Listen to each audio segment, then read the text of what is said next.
прочитавме текстот кој говори за еден опасен проблем, легализирање на верата. Пред 10 години, кога живеевме во аеродром, и тоа се совпадна со оној проект Скопје 2014, почнаа насекаде околу нас, околината, да никнуваат цркви. На секоја раскрсница. Тука од едната страна на Мајчин дом се направи, од другата страна пред спортската сала Јане Сандански, па натаму од Веро, понатаму на раскрсницата една црква се направи, па на мостот Близнаци една црква, па во дворот или во близина на поликлиниката Јане Сандански, па кај поштата почна се гради една таму во Лисиче, и некој човек кој не ја познава ситуацијата, сигурно може си така заклучи дека се случило некое духовно пробудување кај народот, и народот е многу духовен. И тоа секако дека причината беше сосема друга, легалистичка, тоест покажување на патриотизам, национализам преку градење на цркви, одбележување на територија, надпревар, едно ривалство со албанците па кои насекаде градат џамии, минарења, како спеи шатли и така натаму. Тоа е едно легализирање на животот на верата и употреба во некакви други цели.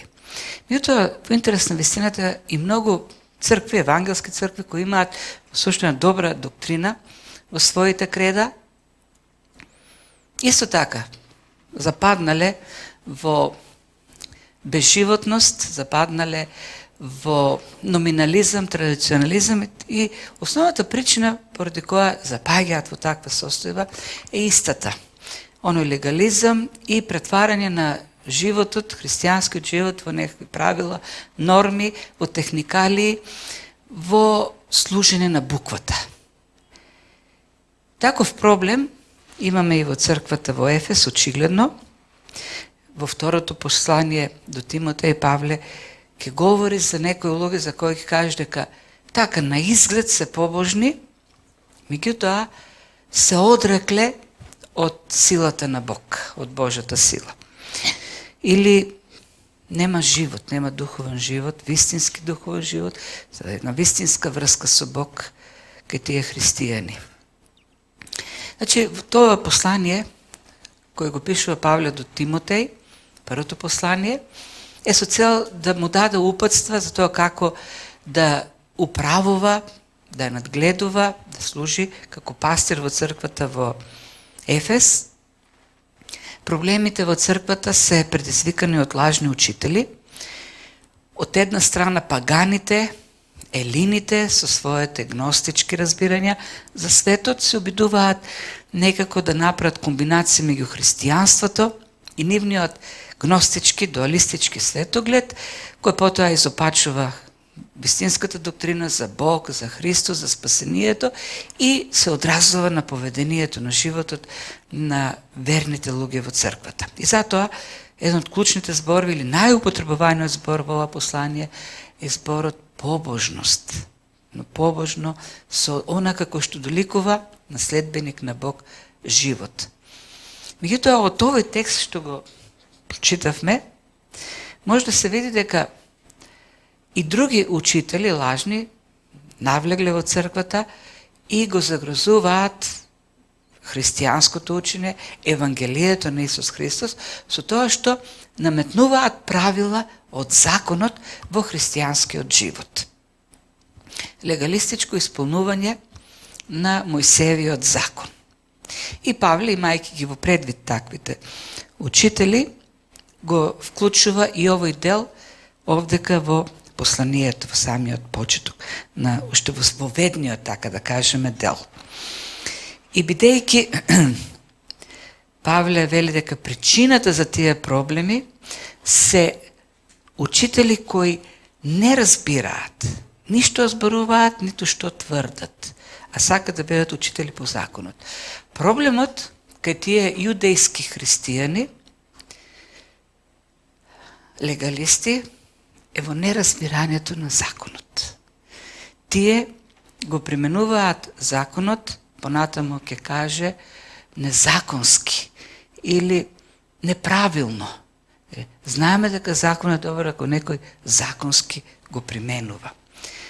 Или правилно го применува. И на крајот тој завршува дека проблем е и со оние кои незаконски или неправилно го применуваат и Евангелието, славното Евангелие на блажениот Бог.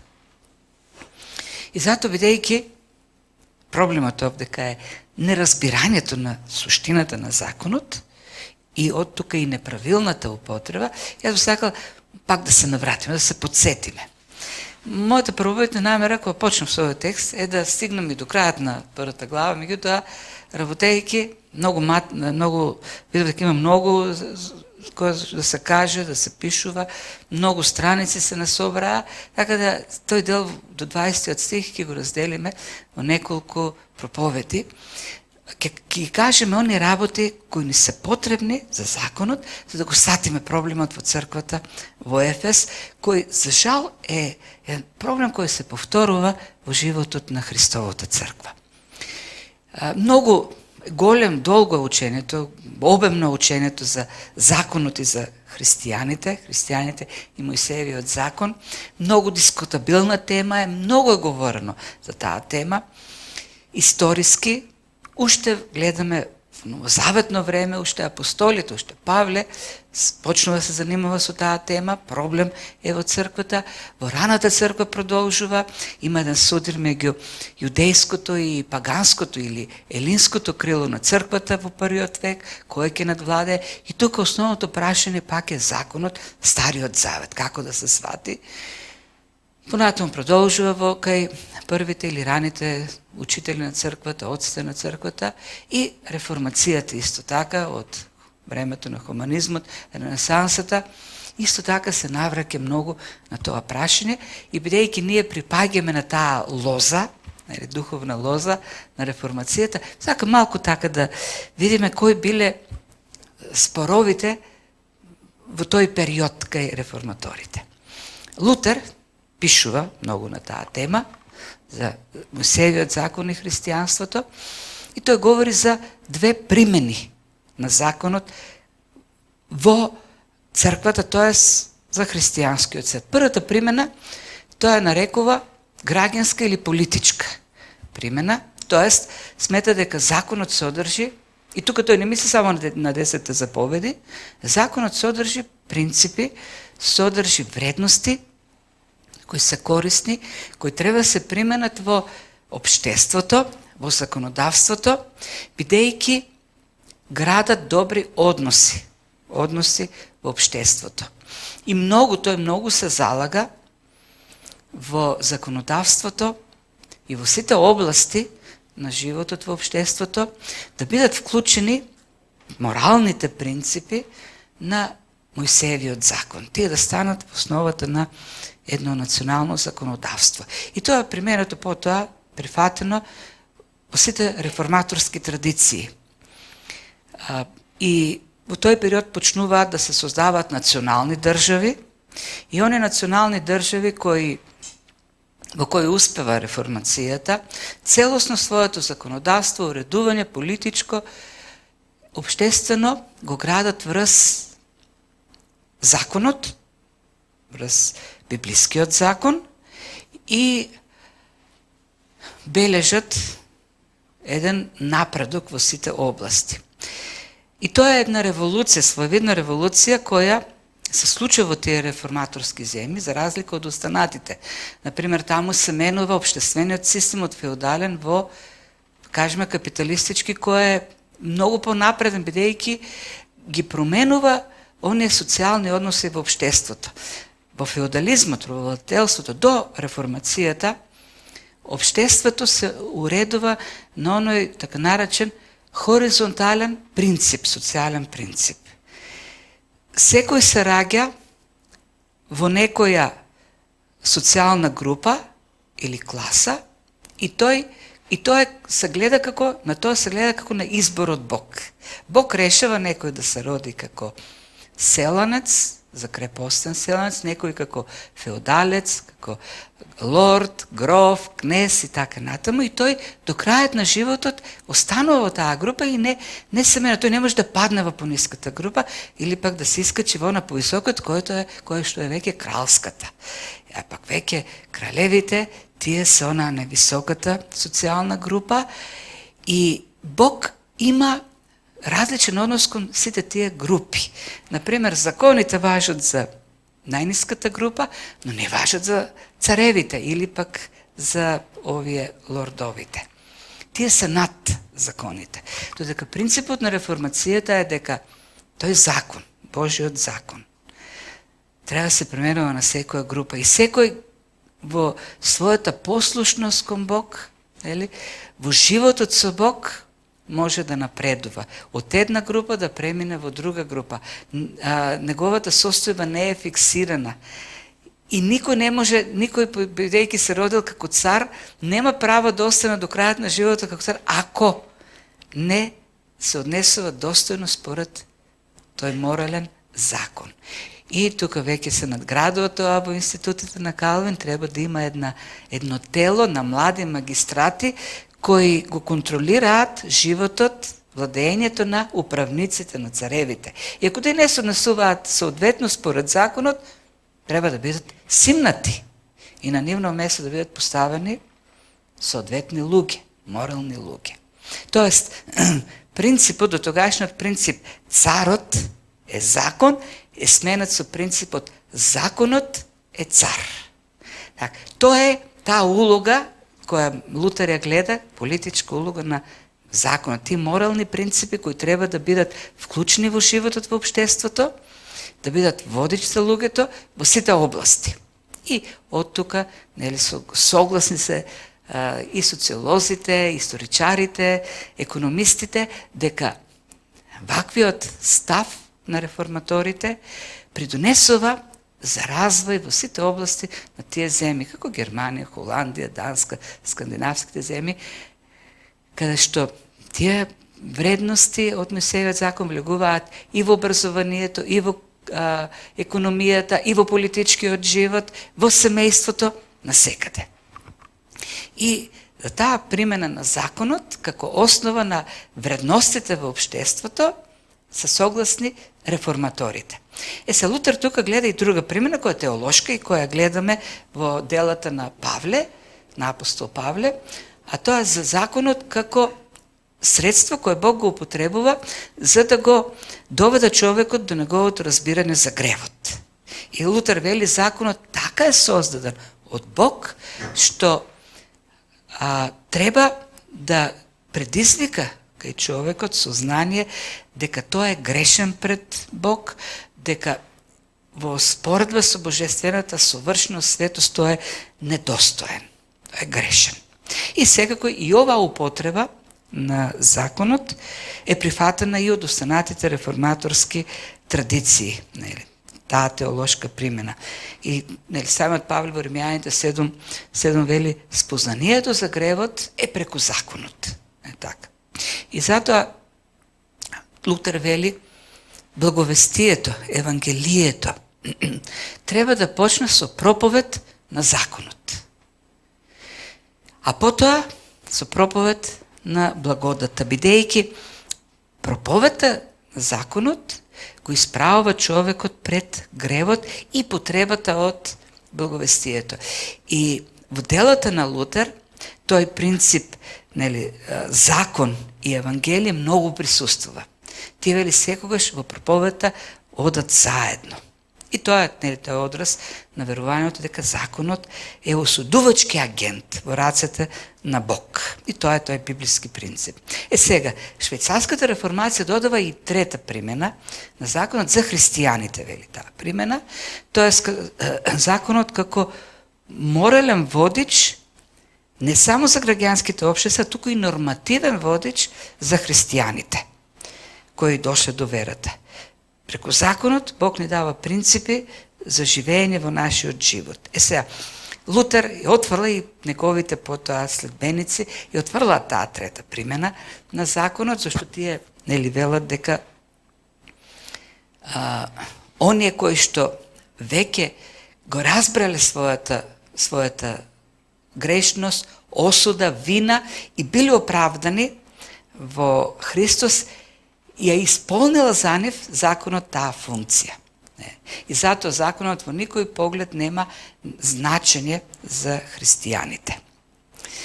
Освен, нели, во проповедта за убедување на луѓето за грев. Но како и да е, јас сакам овдека се понатаму да видиме што до овој момент Павле пишува за законот, до овој момент, до пишувањето на ова послание до Тимотеј. Веќе се напишни и Галатјаните, и Римјаните, и сите оние нели места кои што Павле говори нешто за законот, веќе е изградена неговата теологија за законот, и од таа перспектива тој овдека пишува на тие учители на законот во Ефес за нивното неразбирање. Тие си градат некаква екзетезиса, тоест некаква теза за законот и се обидуваат сега да ја проповедат, не разбирајќи што тврдат и што зборуваат. И што овдека, што е првото и основното, она што сакам да го кажам. Законот е единство. Во она како што е даден во Стариот Завет, во сите аспекти, законот е единство. Никаде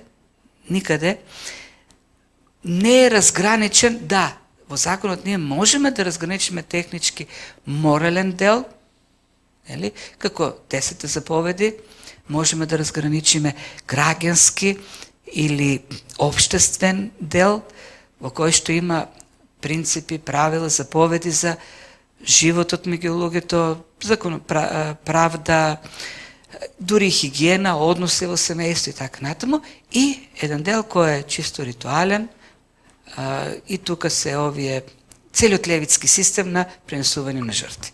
Меѓутоа, законот е деците многу јасен, дека нема издвојување на некој дел кој што е поголем од другиот. Било кој дел од законот, било кој пропис, независно дали е морален, или е граѓански, или е ритуален, им носи поинакви последици. Без разлика која заповед, од која област се прекршена, тоа носи смрт. Вина пред Бог, осуда и смрт. Нити пак исполнувањето само на еден дел, так да кажеме, исполнувањето на 10 заповеди, ќе го направи човекот угоден пред Бог и тој ќе биде спасен. Еден дел од законот, само во еден аспект, само во еден принцип, во една заповед, ако човекот наруши, тој е виновен за целиот закон, и за моралниот, и за овој церемониалниот, и за граѓанскиот или општествениот живот. И кога Павле вели дека ние, се ова што е понатаму, добро, кога вели дека ние не сме под законот, тој говори за сите овие делови од законот. Во Римјаните 6:14-15 вели, вие не сте под законот, туку под благодата. Не сте под ниту еден дел од законот. Ниту еден аспект. Истото потоа го почува следната глава, на почетокот на подолг дел, кај што вели дека ние сме мртви веќе за законот. Мртов за законот. Тоа закон нема никакви односи. Мртвиот човек прекинува секакви, не важат за мртвиот човек односите кон никакви законски дејства. Никој закон веќе не го фаќа мртвиот човек. Нема власт над мртвиот човек. Нели?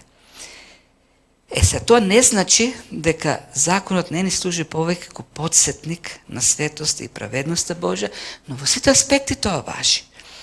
Зошто и граѓанскиот, и церемониалниот, и моралниот дел има една основна цел да ја покажат совршеноста и светоста на Бог. И имаше разграничување.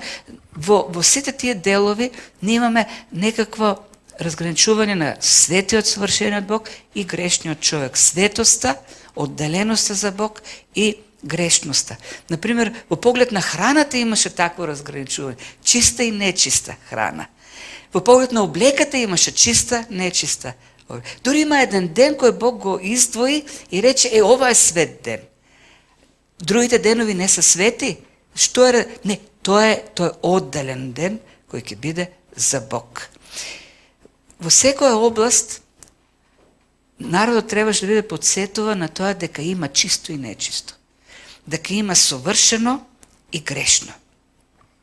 Издвојување на Божјата совршност, светост и правост и нашата грешност и стремежот нели кон Бог. Сега, што сакам овде, сега кога ги кажа сите тие работи, и Павле е многу внимателен овдека, зашто кога видиме текстот тој ги вклучува аномеите, они кои велат беззакониците, за нас нема никаков закон, нема никаква правда.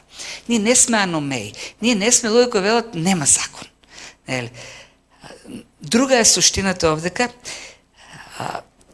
Еден од тие белези, знаци на духовниот живот е што верниот човек, во животот на верниот човек, таа светост и праведност кој се бара од законот, кој што е содржана во законот, се покажува во животот на човекот. Светоста и праведноста на законот, кој законот не може да ја произведе во човек.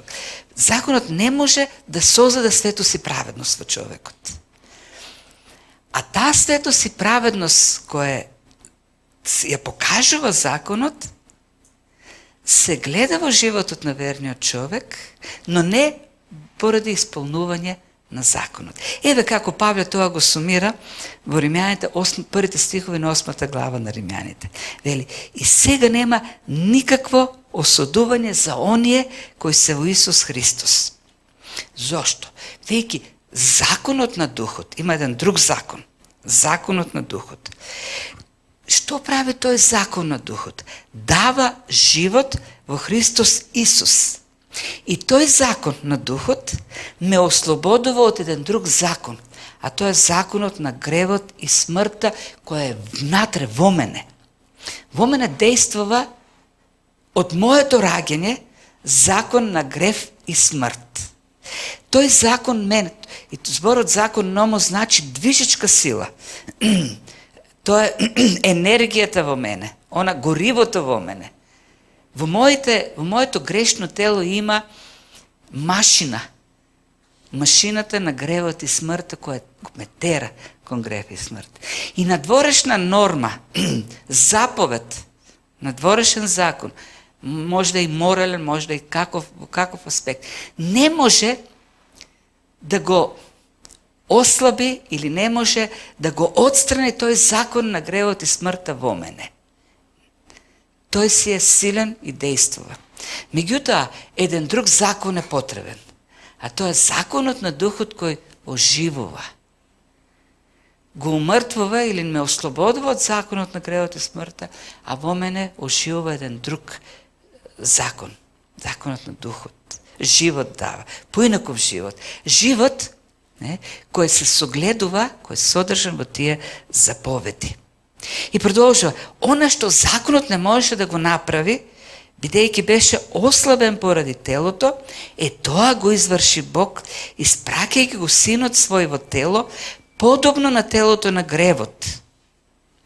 Нашето тело го зеде. Не нашата природа, човечка природа ја зеде. Нашата е ослабена од гревот, неговата не беше така. И тој го осуди гревот во телото. Со други зборови, тој действува врз гревот на телото, за да се исполни на крајот заповедта на законот во нас, кој живееме не по телото, туку по духот. И на крајот целта на сето тоа е таа заповед, тој закон да се види како во сите аспекти действува, се остварува. Не така што ние по тело сега се насилуваме да следиме правила, прописи, но бидејќи духот во нас доаѓа, животворниот дух, кој го ослабува законот, го умртва законот на гревот, за да даде нов живот. Тој раѓа плод во нас. Се она што е потребно да се живее, она што Бог го сака, светоста и праведност, одделеноста, нели, за Бог. Имаме љубов кон Бог, кон луѓето, долготрпение, радост, мир, кроткост, се она што е потребно за да имаме угоден живот на Бог. А тој бидејќи на крстот Христос во човечката природа, таму преку верата нели во него не се распнува. За таму да умира, да слабее тој закон на гревот во нас. Тоа е суштината на што Павле сака да го каже. Зашто и сега тука, зашто и што кажува сега за закон? Која е целта на законот? Што сака да каже? Прво, законот е додаден. И тоа е нешто што постојано тој го потенцира. Законот игра многу споредна улога, така да кажа. Важна е улогата, но во споредба со другите нешта кои ги имаме во Библијата, законот игра споредна улога. Главната улога, и тоа се јас не можам да ги спомнам, да ги наведам сите стихови, меѓутоа, еве например и во Галатјаните и Римјаните, тој се задржува на Авраам цело време. И вели, Авраам склучи завет, Бог склучи завет со Авраам. Тој завет беше склучен по благодат, бидејќи Авраам поверува во Бог. И тие ветувања што ги даде Бог на Авраам, всушност се главната приказна, главното сиже на библиската историја, на библиската приказна. Исполнувањето на тие ветувања кои Бог ги даде на Авраам за неговото потомство. И кога кажам сега потомство, не мислам етничко, мислам, јасно кажа Павле, потомството е Христос и во Христос се исполнуваат тие ветувања. Така да, главната цел, главната приказна е исполнување, доведување на човекот во состојба во кој што тие ветувања ќе бидат исполнати во неговиот живот. Не. А во таа главна приказна, устварување на таа Божја цел за исполнување на Божите ветувања кон Авраам, заветот со Авраам е главната цел. Има едно споредно дејство, додаток има. И, например, во Римјаните 5 глава 21 стих, Павле користи многу интересен збор, а при тоа дојде. Прво во Галатјаните вели, тоа е додаден, како додаток кон главното нешто. А пак во Римјаните 5 глава говори за дојде и тога користи на збор кој бил во тоа време познат за оние во театарските представи кои играат споредни улоги во позадина некаде.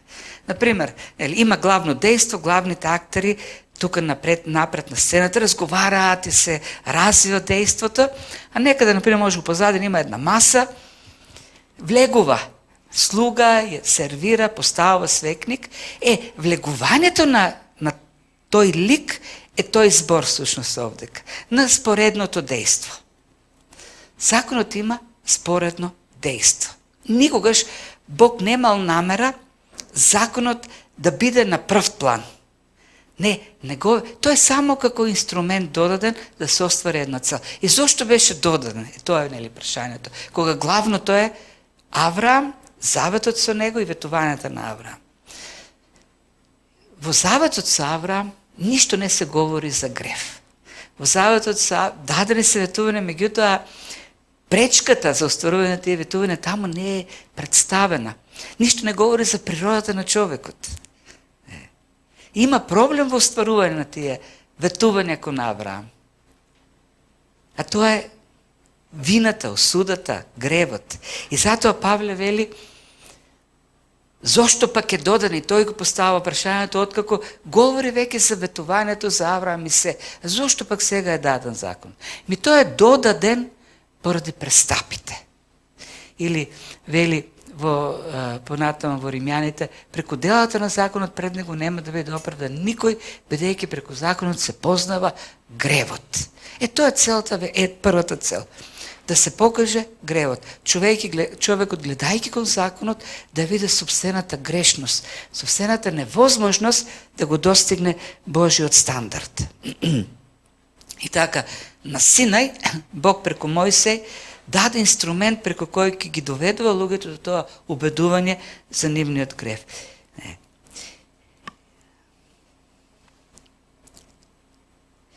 Или потоа продолжува во Римјаните 5:22, а притоа дојде и законот да се наголеми престапот.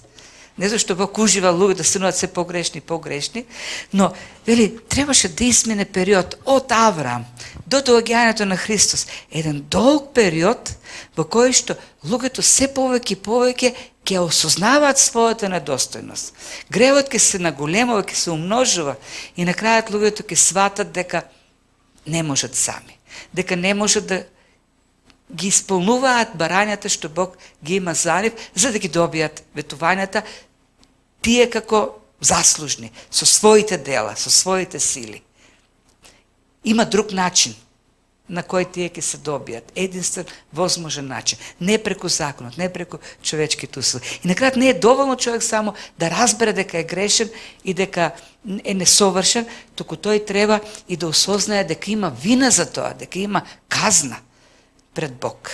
И тоа кажува, нели, знаеме дека се она што зашто зборува законот се однесува на оне кој што под законот, да се затвори секој уста и така целиот свет да стане виновен, и тука зборот не вино, туку под суд да биде ставен секој човек. И тука е зборот, нели, она хиподикос, под суд. Секој да биде ставен пред Бог, пред Божиот суд. Објавен за виновен пред Божиот суд.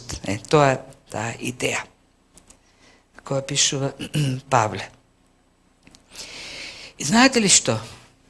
И на тоа исто така многу потенцираат овие реформаторите. Во проповедта на законот, како инструмент кој Бог го користи, како осудувачки агент во пораката за благовестието. Знаете, да современиот човек не сака да го слуша, да слуша пораката за судот. Меѓутоа, знаете ли кој е големиот проблем?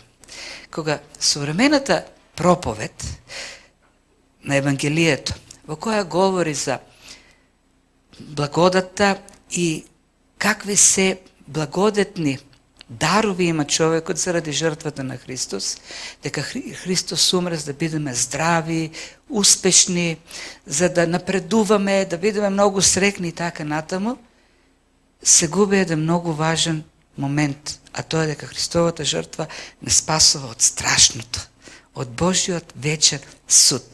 И проповедта која го тргнува тој момент, кога говори само за убавиот живот кој ни е ветен на крстот, води кон не мало, кон ефтина благодат, кон ефтин христијански живот. Зошто?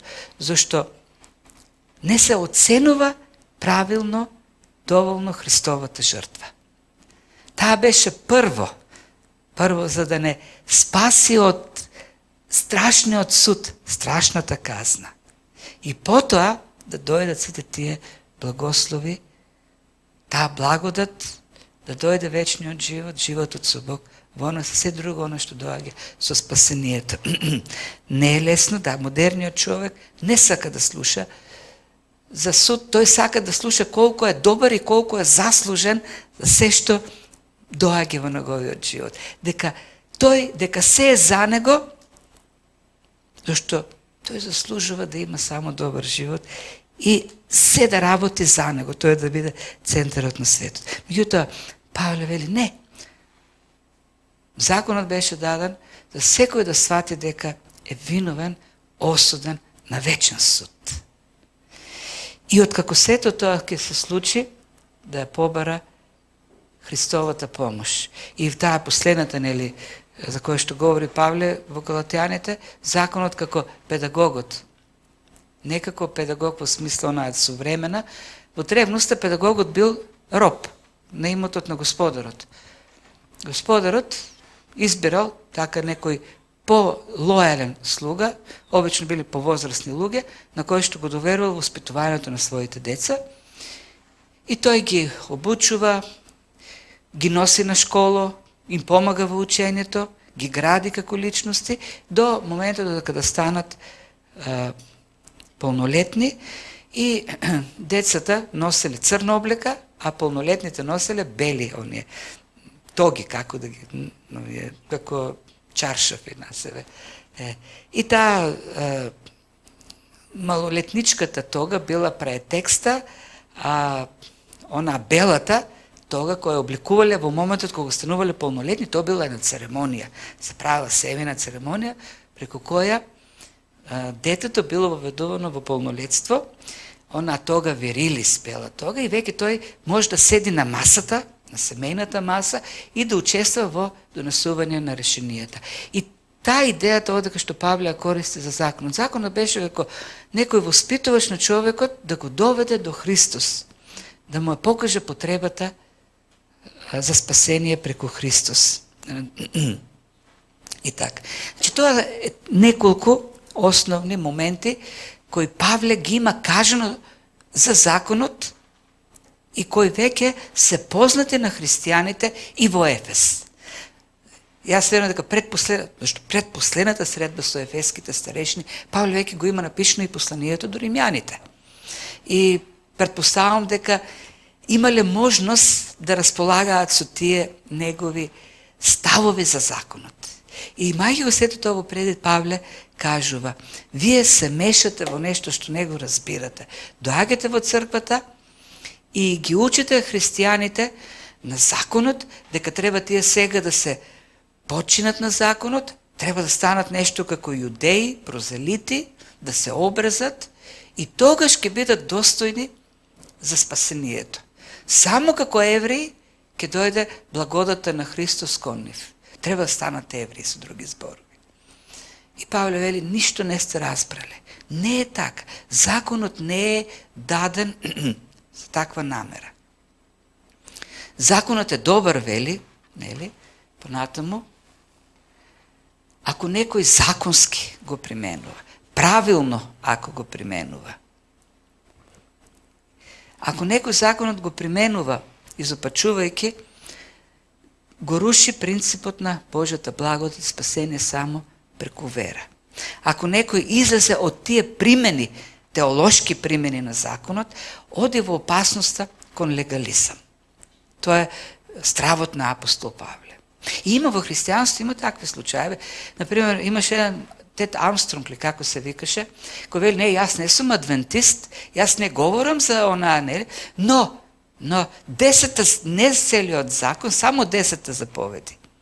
Сите 10 заповеди за нас се валидни, а едно 10 заповеди и за саботата. И го прашувате: што со саботата? Да, треба да празнуваме и саботата. И така полека се оди кон оној легализам. Мора во сабота да биде службата. Ништо од законот не е она што го регулира нашиот живот. Законот за кого е добар? Ако некој законски или правилно го применува, знаејќи дека законот не е установен за праведник. Знаејќи дека законот не е даден за праведните. И сега, во дефиницијата на Павле за праведник, на кого мисли? Кој според Павле е праведен човек?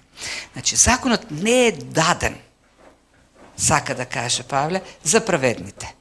А кој е праведник според Павле? Според Павле, според дефиницијата, праведник е човек кој во законот ја осознал својата грешност, недостојност и побарал во Христос преку вера благодат за неговото спасение.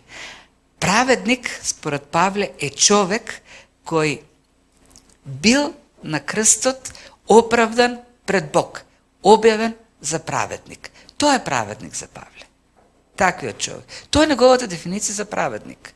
И вели, за тие луѓе законот не е установен. Не важи за тие луѓе законот. Не.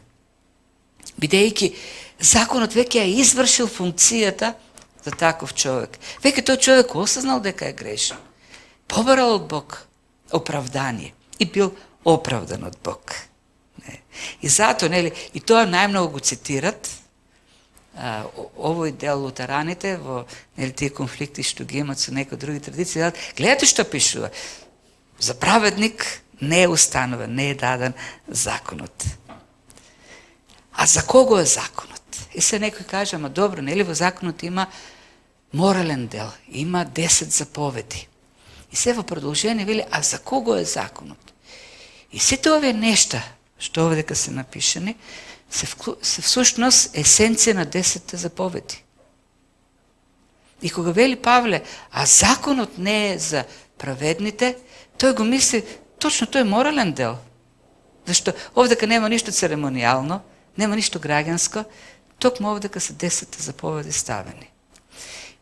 Во првите неколку нешта, како беззаконици, тука зборот е аномеи, непокорници, нечестиви. Зборот нечестиви значи безбожници, буквалниот збор, луѓе кои одат наспроти Бог. Грешници, неправедни, тука зборот е несвети. И последниот збор осквернители, ствари зборот богохулници во текстот. Сите тие нешта се сврзани со она, како што е од првата плоча на 10 заповеди, кои ги регулираат односите со Бог или сумирано од равините, да го любиш Бог со сето срце, тело, душа, ум, тело и така натаму.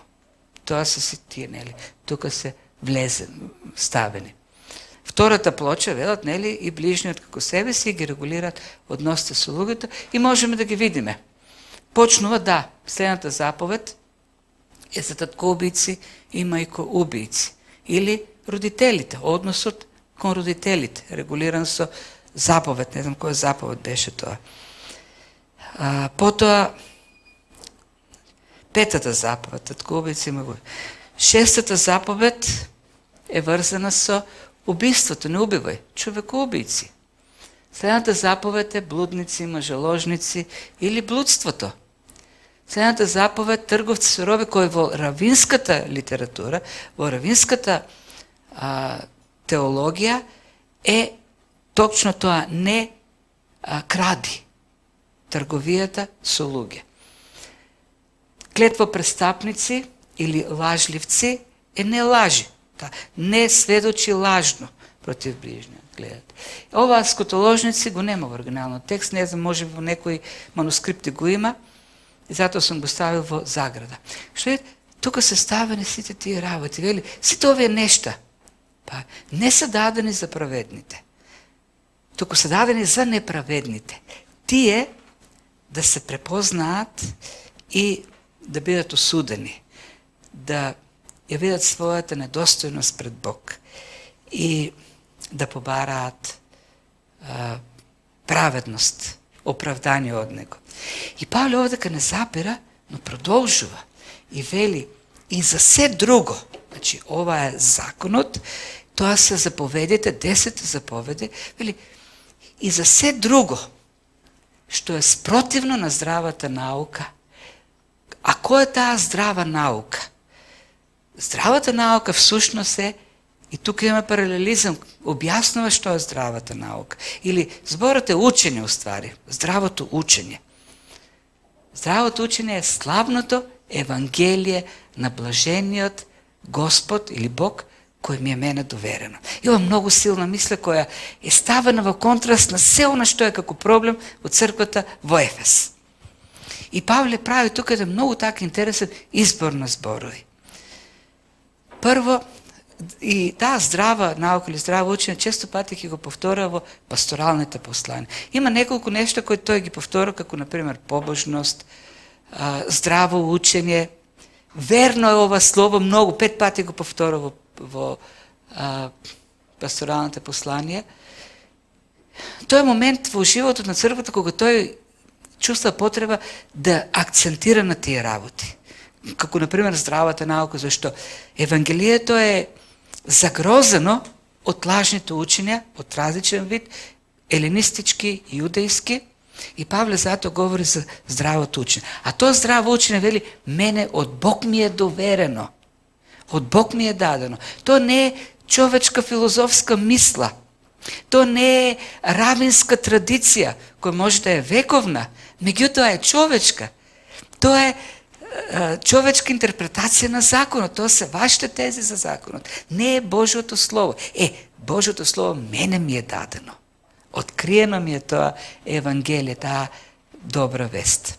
И од тука не таа фраза за здравата наука како антипод на лажните учени. Збор што здраво овдека, добро преведено, е збор за телесно здравје, за добра здравствена телесна состојба. Зашто вистинското Божјото учење носи здрав живот, духовно здрав живот. Ересите водат до духовно болен живот. Здравиот живот е живот во љубов, во мир, во спокојство, во трпение. Болниот живот е гнев, кавги, расправи. Она за што говореше порано им кажа, тие басни, сите тие ваши митови водат само до безсмислени расправи. Лутате, талкате во безсмислените спорови. Здравата наука води кон љубов, чисто срце, добра совест и нелицемерна вера. Вие вели ја пропуштивте целта. Тоа е здрав живот. Љубов, добра совест, чисто срце, нелицемерна љубов. И вели, не само она што ќе се стави под норма, како заповед од црквата, од законот, зашто тоа е тенденцијата, нели? Нешто од законот, некои заповеди да влезе како норма во црквата, вели не само тоа, дури Евангелието, дури ако не се применува правилно или законски, што вели Павле, исто така води до проблем. Има проблем. Не можеш ти Евангелието да го легализираш, да го претвориш во правила и норми. Зашто ние не можеме Светиот Дух да го сведеме на правила и норми. Действото на Светиот Дух е живо действо во нас. Не. На кој ние треба да му се покориме, подчиниме, послушни на Словото. На Христос, кој носи многу повисок стандард дури од оној кој го имаме во законот, во Моисеевиот закон. Зашто Христос вели, пишано е, ви велат, но јас ке ви кажам, не е блудство само ако го извршиш чинот, дури и помислата е блудство. Не е убиство ако си извршил убиството кој ако помислиш.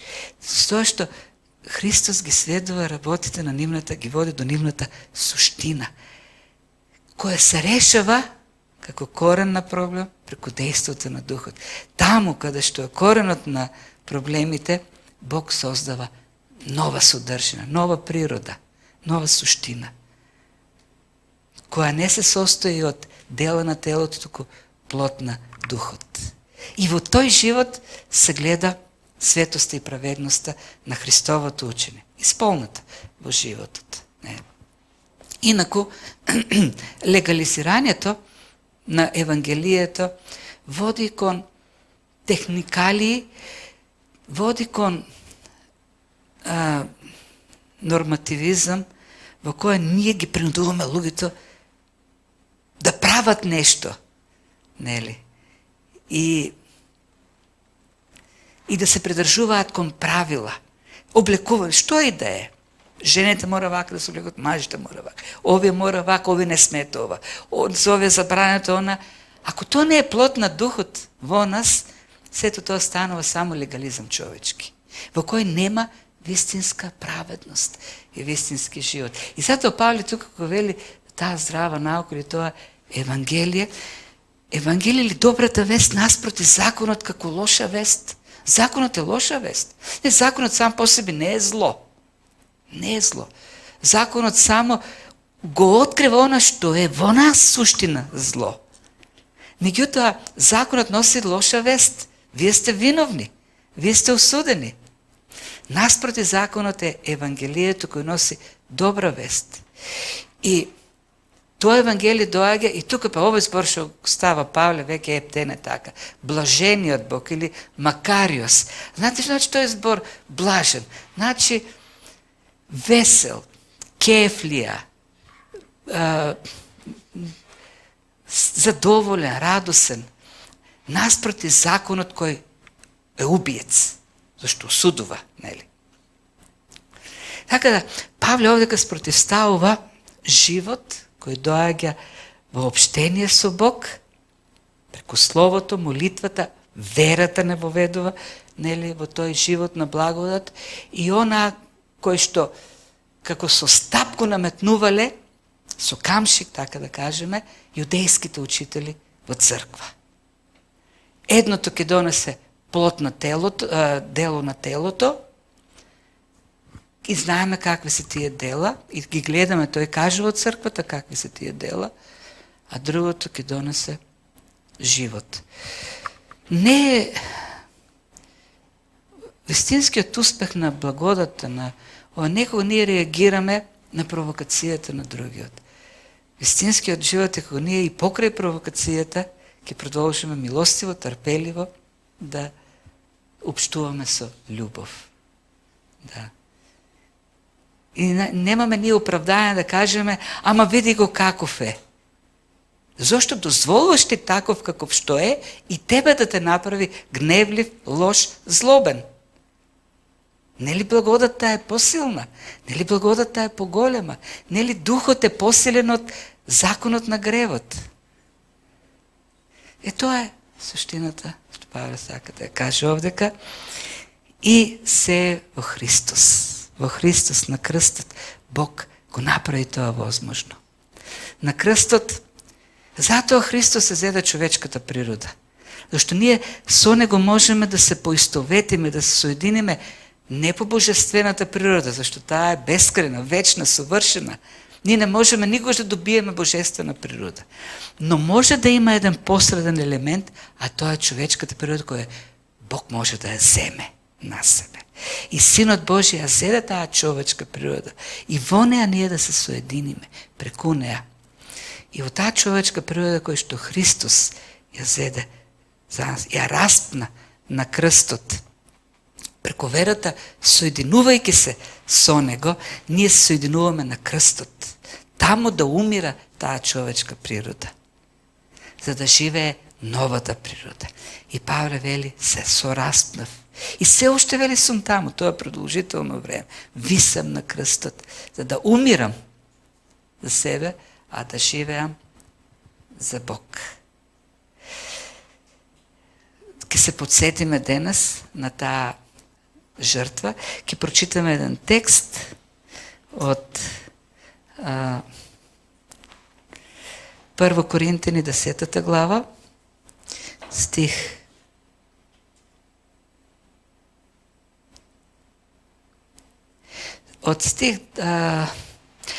16, каде што говори за тоа заедништво со Христос. Вели, чашата на благословот која благословуваме, не е ли заедништво со крвта Христова? Лебот што го кршиме, не е ли заедништво со телото Христово? Бидејќи лебот е само еден, едно тело сме ние многуте, зашто сите сме причесници, и тука зборот е соучесници, едно, со тој еден леб. Сите сме соединети со тој еден леб, со тоа едно тело Христово во кое што доаѓа животот. Да се насочиме кон Христовата жртва која не ослободи од страшниот суд, од вечната одделеност, од пеколот, за да не преку благодат доведе до него, да не оправда, да не направи негови деца. Заживееме живот, вистински живот. Живот полн со благодат. Ке се молиме за тоа, Господ да преку Духот да не поттикнува уште повеќе, зашто само Тој може да ја создаде таа желба во нас, да го живееме неговиот живот. Само Тој во нас може да ја поттикне таа желба, да се покориме на неговото слово, да се покориме на неговиот авторитет. Не за тој да стане помал. Благодата не е да стане помал во нашиот живот, туку да стане уште поголем, уште пославен, уште повеличествен. А ние уште посмирени, уште попонизни пред него.